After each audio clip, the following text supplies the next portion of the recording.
Welcome to GeekStorm on April 4th. Spring is here and more geek news is coming your way on GeekStorm. I'm Sean Hilton. I own Comics Cube. I helped found the Kokomo Con. I bring you geeky, loving, awesome, groovy stuff every week. And this is my co-host, Michael Allen Harrison, who's returned from his 1-week sabbatical. Mike, welcome back. As always, it's great to have you. I appreciate Ed stepping in last week. You did a good job. I don't know. I didn't watch that episode. You don't watch any of them. So, Mike, a lot of stuff going on this week. Oh, boy. What do you want to talk about? What are you talking about first? Last week, we forewent the biggest news item of the week. Not a word, but go ahead and do your story this year. I got nothing this week either. You did call Scolder. You did say Mully and Scolder last week. Mully and Scolder? And I say these out, just so you know, when I'm at home watching this, I say, nope. Nope. And I corrected you at my house. But. All right, it's almost the same. I know. Like we get a picture-in-picture maybe next time. So this week we're gonna dive right into some comics. We've had two emails or reports out of the 4 people saying, hey, why you guys don't, you always say you own a comics store, but you don't talk about much about comics. Right. So this week we're going to talk a little bit about comics. Mike, we picked 3 comics to read and review. I read them all. 2 Marvels, with one being kind of a subsidiary of Marvel, and 1 big DC book. All 3 good books. Which was your favorite? And we'll dive right into that one first. My favorite overall of those 3 was Uncanny Inhumans, if you'd like to lift it up. So, right here, we don't have to put a cool shot because we actually have the book. Right. Whoa. Uncanny Inhumans number 0, 000, actually. And this one is by, I don't know if it's Soule or Soul. I'm not sure. But S-O-U-L-E, McNiven's a well-known force. Liston, I'm not as familiar with. I think he's the colorist. The art was amazing. The art is really good. It is really good. And one of the things I liked about it, as we go through it and we show you picture by picture, is the mercenary force that you see in the very beginning is not the super heroic, over Foxified or CW-ified kind of look. This is like a very normal-looking woman. I mean, they didn't bother to there's warts and bad teeth. It's not a CW comic. It's a real it's really, surprisingly, oh, that's kind of cool. And I'm wondering if it's because that artist is so good and so detail-oriented, is that because he did that because he likes drawing those things. You can only draw Ken and Barbie so many times. So the Uncanny Inhumans number 0 basically follows the path of Black Bolt. And they actually used his real name a couple times. So that was kind of interesting. They give his full, long, reached out name, which is Lacatron Bolticus or something like that. Yeah, it's Black Bolt made sense, but Blackagar. It sounded very Jack Kirby Stanley is what it sounded. But the idea is that in the Uncanny Inhumans, Black Bolt here was the king, the ruler.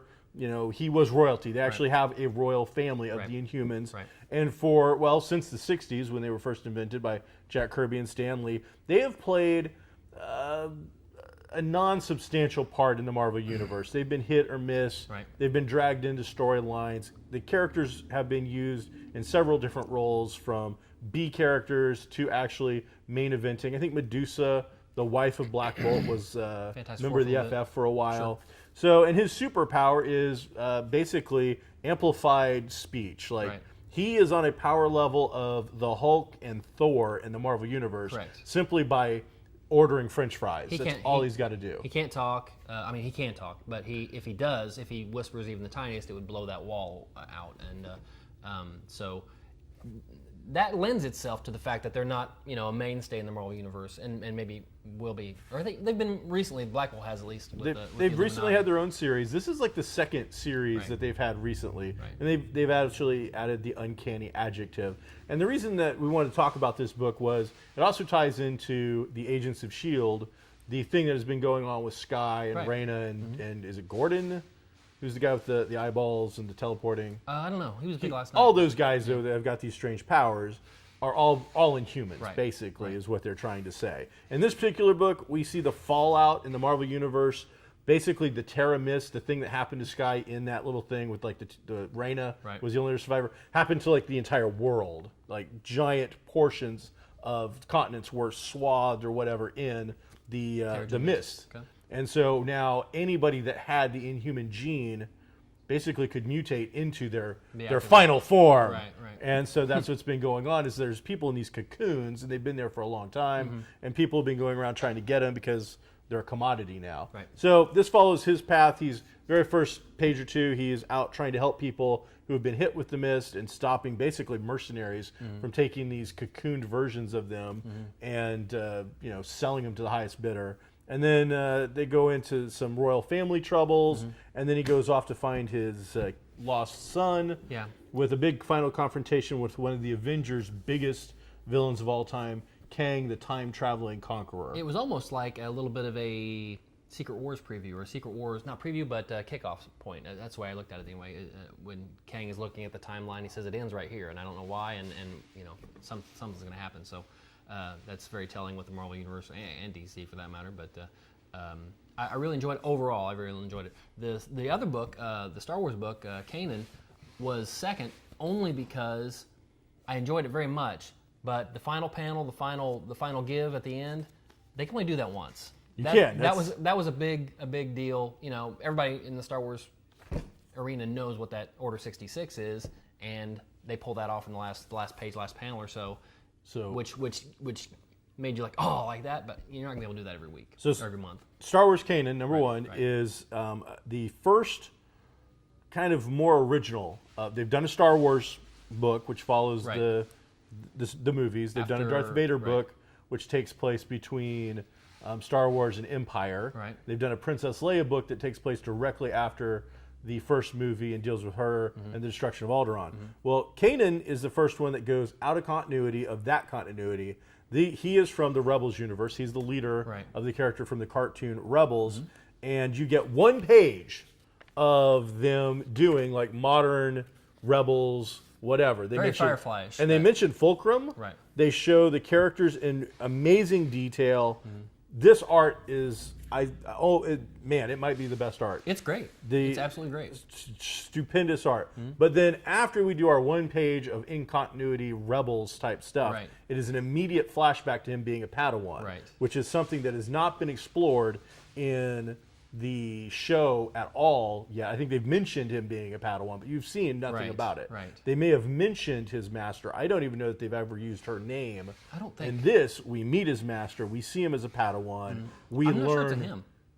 It's a her. Yeah. Oh, I'm sorry. Yeah, it's his master. Gotcha. So it's a female. Yeah. But you see them in the middle of the Clone Wars. Right. So it's like the Rebels to the Clone Wars. It's almost a crossover with gap filling. Right. You see why he was picked as a Padawan.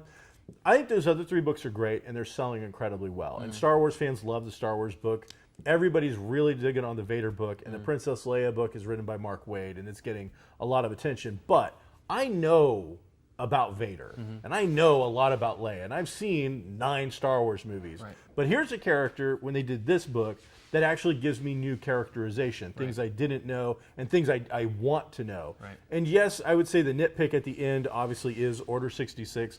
It's not necessarily a big, that's a, what do you want to it's for shock It's not value. a spoiler. No. We knew that was going to happen. Right. It just gives you a quicker. context of when this story is. It's basically it's in the middle of. And you know that Kanan 3. obviously survives Order 66. So Yeah. overall, if we were I'm going to give it a thumbs up. If it was on a scale of 10, I would give this an 8.5. Sure.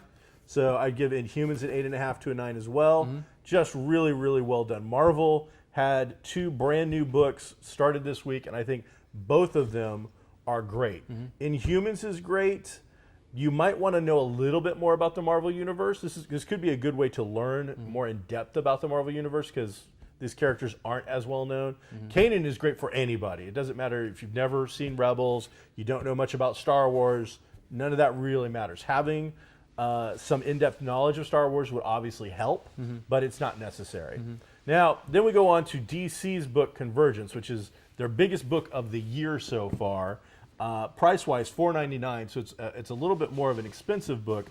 This is their premiere event for 2015. This is going to be their earth-shattering event where they bring in their multitude of universes, their future universe, their what-if type storylines, which are called Elseworld stories, stuff where Batman was literally a vampire. Or Gotham by Gaslight. Gotham by Gaslight, which was steampunk adventure. Red Sun, where Superman's ship, instead of landing in Kansas, landed in Russia. Okay. The universe before the 52, the 52 universe, I can't even remember some of them. The Hex universe is mentioned in the very back of this. Once we get to it, one of the things they talk about is all the different worlds. Oh yeah, I flipped through that. My favorite part of this entire issue was actually here's the worlds that we're going to mess with, and it's Hex, Sugar and Spike, Captain Atom, but then your traditional old school DC worlds as well as Injustice, which is more of the Batman video game current universe. Batman Beyond's mentioned. The New 52 is mentioned.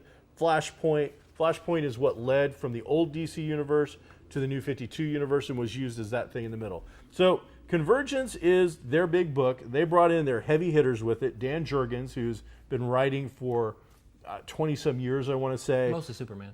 Van Sciver, or Sciver, depending on how his name is pronounced. The right-wing comic artist. Almost everybody in comics tends to be a little left.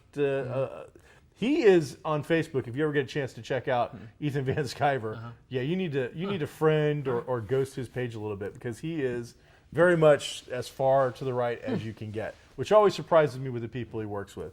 But he has become kind of their go-to guy. George Perez used to be that guy. Phil Jimenez, who apes, that's a horrible word, has a similar style to George Perez, was a go-to guy, and now for the last probably 5 to 8 years, Ethan Van Sciver has been kind of their go-to guy. The art's absolutely beautiful. The story, at least in this first issue, just drones on and on and on. I really didn't like it. As I said, I liked aspects of it, but it felt like it's a number 0. And with number zeros now, they use that to always kind of set up the other story. It got me super excited about number 1. I really am even more hyped now about number 1, but only because the opening act was kind of a downer. It wasn't, it really is. It's 20 pages of Superman dealing with this kind of philosophical, mental combat almost. There's a lot of Brainiac. It's him and Brainiac.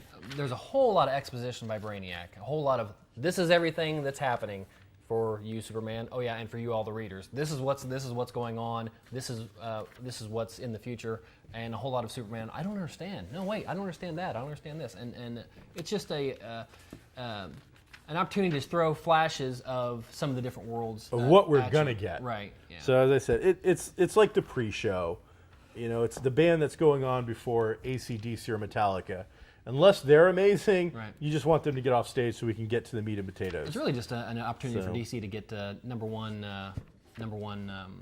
numbers off of 2 books. Yeah, and they probably will. My sales on this have been really good. And I said the art has been, thank you, sir, has been absolutely amazing. So, whereas I don't necessarily think it was the strongest opening ever, I also don't think it's the worst. I think it is going to go uphill from there. As I said, my favorite part of the book wasn't actually the story, even though I did absolutely love seeing all the different incarnations of Brainiac. Oh, that was cool. And the art made that worthwhile. But in the back, as I said, you get this guide to all the different worlds that they're going to create, and that got me really excited. So pretty sharp stuff. I'm sure we'll talk about it when it actually happens, but you've got the Secret Wars, which is going to restart. That's the Marvel version. Yeah, restart the universes and bring them all together. And DC's doing the same thing with Convergence. DC's doing it first, I guess. But I think Marvel's will have a stronger kickoff.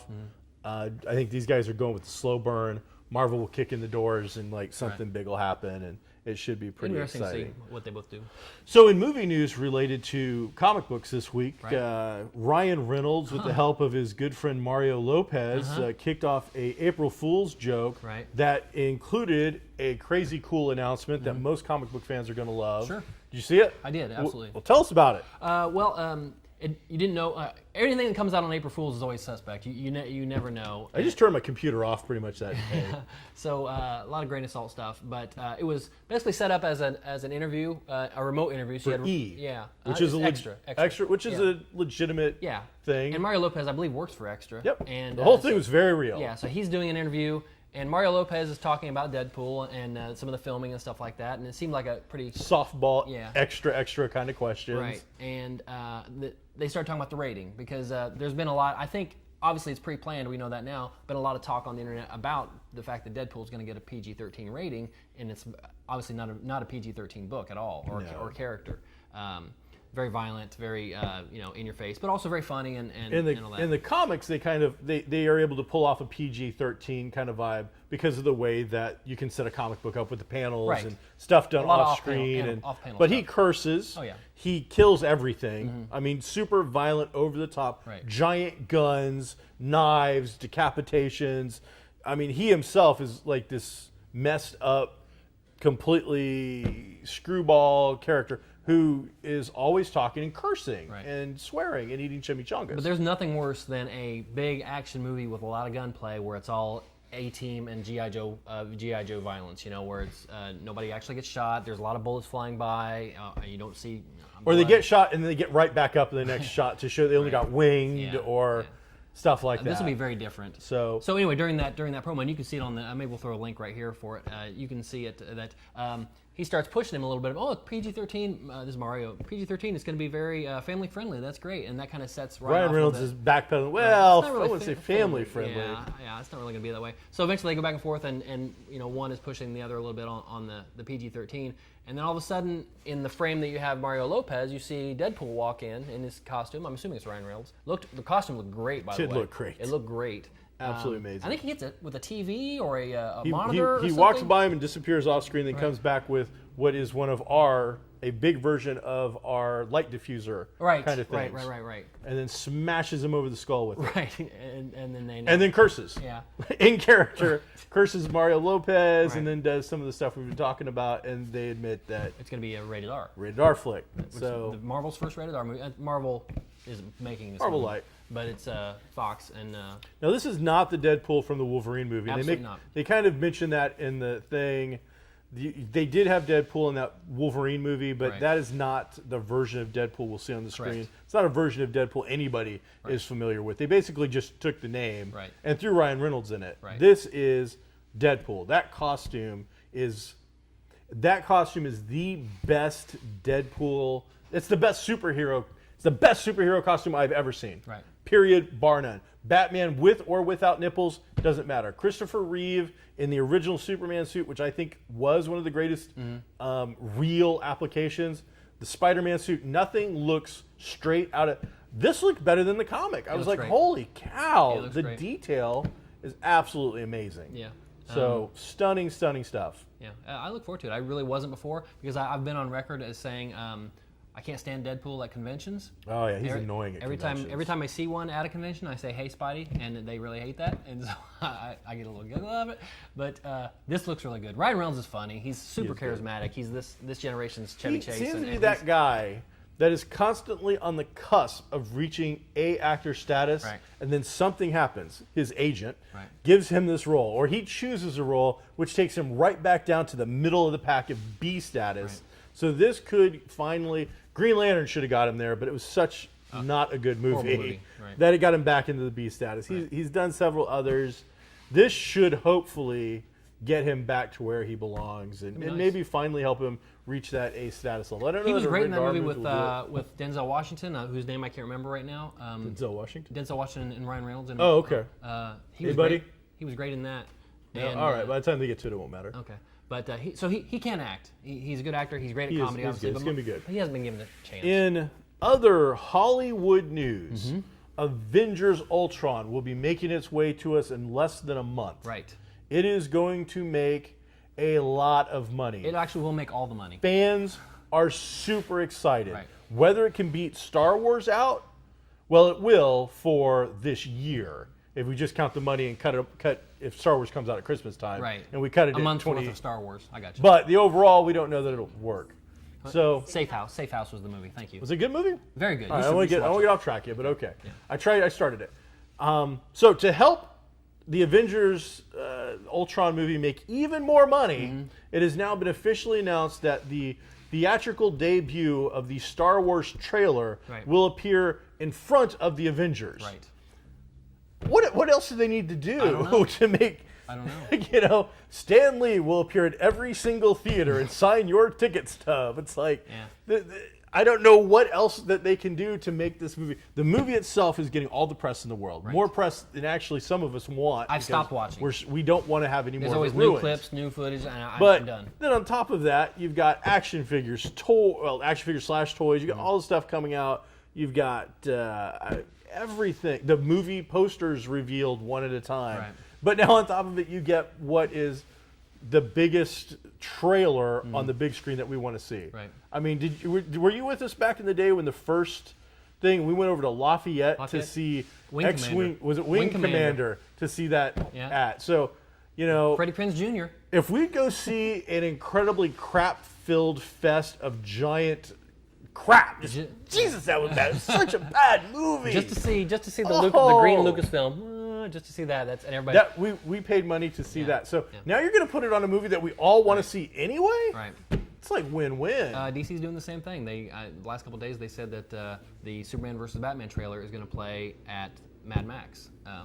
So they're they know what's what. You brought it up. Have you seen that newest trailer? Mad Max? Yes. Yes, very good. Oh man, super excited about this. This is the first trailer that I've seen on my computer that I now want to see on an IMAX HD 3D screen. That is, MTV wishes that they could have done something. This is like Cirque du Soleil and Mad Max combined into a rock opera music video. Even if you take out the giant CG storms and all the things that are obvious effects, it's beautiful. All that desert stuff is amazing, and I just can't wait to see it in the context of a story. It's gonna be great. I don't know if the story is going to be any good or not, but I don't care. Right. I just want to see this movie. I want to see it. I don't turn off the sound if it's necessary. We can bring our own soundtrack. Just pop in your iPad or your whatever, and and just.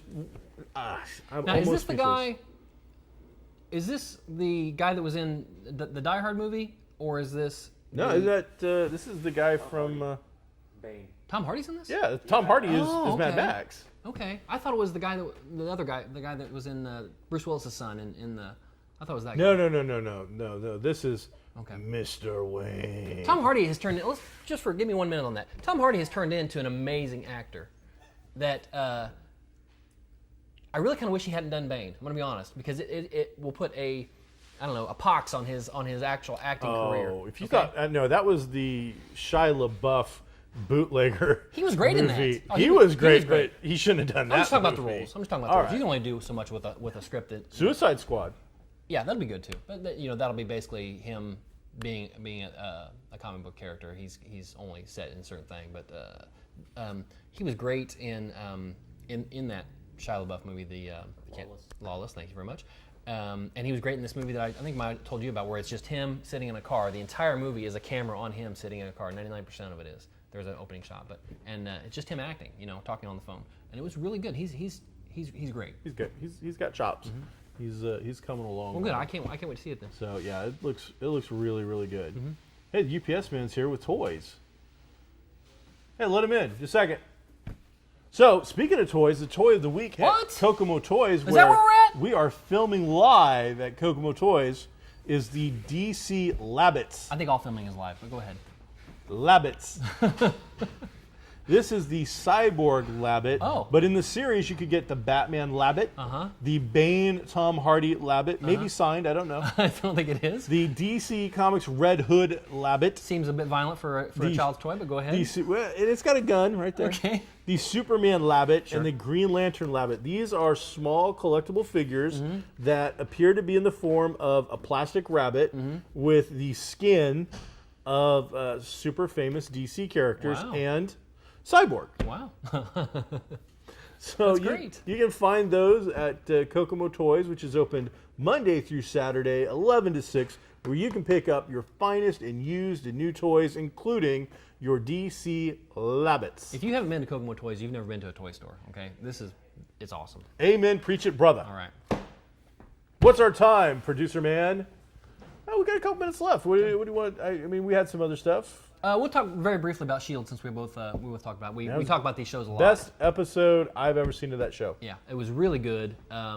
You expand a lot more on Skye now, and you get the clash between the two factions of S.H.I.E.L.D. and all that mystery stuff with Mac and Bobby is out now. You get to see Bobby in some real action for once again. And you see the amazing flashback to the day S.H.I.E.L.D. fell. Oh, that was awesome. And done incredibly well. Yeah. Really Right. well put together. Right. Defined their relationship. You now know why Bobby and Mac are doing what Right. they're doing. Right. You get the almost character and why he's involved in it. You get a flashback to Lucy Lawless's character just doing all kinds of great action. You get some pretty crazy stuff. But then on top of that, you get Easter eggs. You get to see the visible use of Skye's power, and by far the coolest special effect that we have probably ever seen in the filming and the showing of Agents of S.H.I.E.L.D. Correct. It was pretty amazing, and it was at a pivotal point at the very end of the movie or very end of the episode. The only thing I said to you also was that I didn't really like the fact that she uses her powers. The guy's getting ready to shoot her. She uses her powers and kind of instinctual. She wasn't. I don't think she was doing it on purpose because she didn't know she could do this. Causes a great wave of force of whatever. It looks like the pictures you see of the 1908 Russian explosion of the trees. Yes. Yeah. Kind of deal. And basically shatters this big tree that's in front of them, and then those two get knocked over and rolled back 40, 50 feet, and then shatters like a good 20 yards worth of trees as well. And the only picky thing I had was that obviously anything that could shatter a tree, I mean splinters a tree, is going to liquefy those two people. I made it into matchsticks. Yeah. The only thing we didn't get in that scene was, and I hope we get it in the very beginning of the next episode, is the far up helicopter shot showing like the half semi-moon circle kind of thing of the explosion. Because that other Inhuman showed up and she's gone. Yes. They took off. That was cool. You get an Easter egg with the area that she's being held in, this little cabin, which to me looked like heaven. She's like, oh, I'm here. I'm so bored. I'm like, that cabin looked amazing. Fireplace, fishing. That's vacation for me. I want to. Yeah, please send me there. But then they have her like mess with it and take some panels down, and that's when you realize that this was the container that they had put the Hulk in the first Avengers movie that he had fallen through, out of the helicarrier into the world in. And then later on, the agents mentioned that was the house that Banner built for the people who were too slow to figure out that the giant fist print in the wall was the Hulk's where he smashed it. I think, and I might be wrong, I'll take a look at it again. I think what they're referring to is that is the house that when you see, the Edward Norton Incredible Hulk movie, at the very end you see him in a cabin doing some yoga or whatever, trying to connect. I think they're saying that's the cabin that was. No, you're incorrect. Okay. This is from the movie because you see when she takes the panel down, it is made of the little cube the hex things. Stuff, right. Yes, and that's where the Hulk in the Avengers movie punched the wall. They took the cube and made the cabin out of it. Right. When did he punch the wall in the movie? When he was captured. Thor was in the cube. Was it Thor? Yeah. The Hulk. It was meant for the Hulk, but Yeah. All right. And that was glass. Oh, he just dropped, didn't he? Yeah, that was They glass just dropped him insides, too. completely out. Yeah. It's the same cubic or same hexagonal stuff you see throughout the series. Yeah. Whenever they put somebody in isolation. Yeah, I still think that's got to have something to do with it because the giant fist print. Well, I Could think that it's have the been Hulk. Thor's fist print? No, it's the Hulk. I think that's the Hulk. It's the Hulk. I just don't think it's that thing you're talking about. We'll look at it. I think it's a version of that. Okay. But regardless. Anyway, it was really good. And, yeah, it was so good. And finally, just very quickly, then the one thing I liked about it is we finally see that we're not getting another season's worth or another version of subversive stuff inside of S.H.I.E.L.D. Yeah, it is, but you find out why, and it's really both sides are for the good. Both sides are trying to do what they think is right, not another evil corporation or whatever taking over S.H.I.E.L.D. So you get to see that was different. I like that you got to see, I always get Fitz and Simmons. Simmons is the woman, Fitz is the guy, I think. You get to see her like take out somebody in a way that made sense and works. Right. But, and they got my hopes up and then they came crashing down. It really made me mad. The only one of the agents that escapes is May. May gets away. We all know that she's badass. She's the cavalry. And she escapes like into the guts of the thing. And as soon as they did it, I said, it's Wolverine in the sewers. They're about to do that with May. Right. And she is going to go around like one at a time, taking people out, and then they blew it. Right. So those who are familiar with the Hellfire Club Wolverine thing, you know what I'm talking about. That's what it felt like was going to happen. Right. And then we just got her doing, still some pretty cool stuff, but not quite as cool as it Very could good have fight been. between her and Mockingbird. That was pretty outstanding towards the beginning. Next week, we'll be back. We'll be talking about our review of Faster, Furious 7 or Furiouser 7 or whatever is going on in that. It's the Rock movie. We'll catch you up on some other things going on in the geek world. As always. As well as some key information on upcoming comic conventions.